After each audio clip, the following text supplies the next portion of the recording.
Hi, welcome back to This Lovely Stitch. My name is Olivia, and here on this channel, we create what we love and explore the creative process. So in today's video, I'm just going to be knitting and chatting while I'm working on this scarf and talking about my experience with what I believe is one of the worst yarns ever to work with. So that yarn that I'm talking about is called Bouclé yarn. So this is the ball all wound up. Have a stitch marker there, and this is what I'm working on. I'm just making a simple garter stitch scarf, nothing too fancy. But when I originally started working with this yarn, like years ago when I first bought it, I hated it. And I really love the way Bouclé looks, but working it up is not as easy as I'm making it look while I'm doing this right now in the video. So here are 5 simple tips to help you knit easier and just have a better experience knitting Bouclé. So tip number 1 is to go up 1 or even 2 needle sizes. So Bouclé is usually a very thick and chunky yarn, but it also can vary in texture. So you can have a medium weight yarn like what I have here, and it get really thin and then get thicker to where it's more like a bulky or an Aran weight yarn, and it's just a little bit more finicky than like a standard medium or just like where it's one consistency all the way through yarn. So because of that, I find it really helps to go up a size or 2. Also because even if it is more pilled together and like a tighter wound thread, there's also like these little kind of like nubs on it. So because that's just the style of Bouclé, sometimes when it's rolling around in your purse or your project bag or whatever, it can unravel a little bit, it can get a little bit fluffier, and it's just helpful to have it be looser in the beginning, so as it kind of blooms out, it's not super loose and just no shape or form or structure whatsoever. So because of that, I always go up 1 or 2 needle sizes. So for example, this yarn, it recommended the yarn label a 4.5 millimeter hook. I'm using a 6 millimeter, sorry, I keep saying hook, needle. The pattern, and not the pattern, the yarn recommended a 4.5 millimeter needle. I went up to a 6 millimeter. I could probably go up even more, but because it's a scarf, I'm not as concerned with it getting bigger or smaller or being dense, because the more dense it is, the warmer the scarf will be. So yeah, that's step or advice number 1 for knitting with Bouclé yarn. Advice number 2 is, actually I'm not following my own advice, but is to use bamboo or plastic knitting needles. And I say this because, again, because Bouclé is a little bit looser, it can have like thin and thick chunks of the yarn. It's just easier to use a more dull needle point, just so you're not stabbing into that kind of like fluffiness and breaking up the yarn. Bouclé, in my experience, already has the like negative factor that it splits easily, so using a really sharp and crisp metal needle is only going to increase how much you experience splitting with this when working with this yarn. So yeah, I was traveling yesterday, so all I had was my metal knitting needles from back home in Maryland. But now that I'm back here at Spelman, back at college, I am going to switch this project off of these metal needles onto some bamboo 6 millimeter needles that I have here at school. So yeah, I think bamboo and plastic needles are always better to do Bouclé or any really like loose or textured yarn.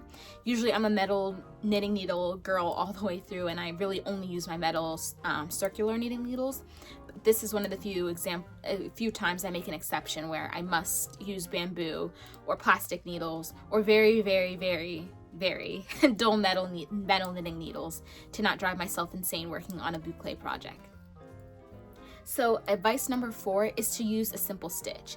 And this is really because Bouclé just, again, puffs up so much. Like doing this, you really can't tell what stitch I'm using. So picking a really complicated stitch, not only is it going to be frustrating because you're going to have to do more moving around, it's going to be harder to see when you make mistakes, versus if you do a simple stitch, it covers up mistakes more easily I should say, and you're not really wasting time because Bouclé is not going to show that kind of really elegant texture. Like if you're doing cables or lace work or something like that, it's not going to show up. Like look how chunky this is. I started doing, at the beginning of the scarf, I was doing 2x2 ribbing, and then I switched to garter because you can't even see that this beginning part was 2x2 ribbing and the rest of it is garter stitch. So for that reason, I think it's just a better use of time, unless you're really, really trying to work on like a skill, to just do a simple stitch like stockinette. Ribbing could be simple. Garter stitch is usually my preference, but whatever you choose, don't kill yourself or stress yourself out more than necessary by picking a really complicated and intricate stitch. And that actually leads me into my next piece of advice, advice number 4, which is to count the stitches at the end of every row. So the reason I say this is because with bouclé, it's so easy to miss a stitch and slip a stitch, and because it's not those like clean, neat rows that you usually have when you're knitting, it's hard to see a drop stitch. So you may not realize until much later that, oh my gosh, I dropped a stitch all the way back here and now I have to unravel. And bouclé, when you unravel it, it tangles up. It's just a whole thing, when it's easier to spend a couple minutes counting your stitches. If you are following a pattern, checking the pattern notes, making sure you didn't make any mistakes in that row. That way you only have to undo one row or one round instead of multiple rows and rounds and trying to find mistakes, and it's just a whole thing.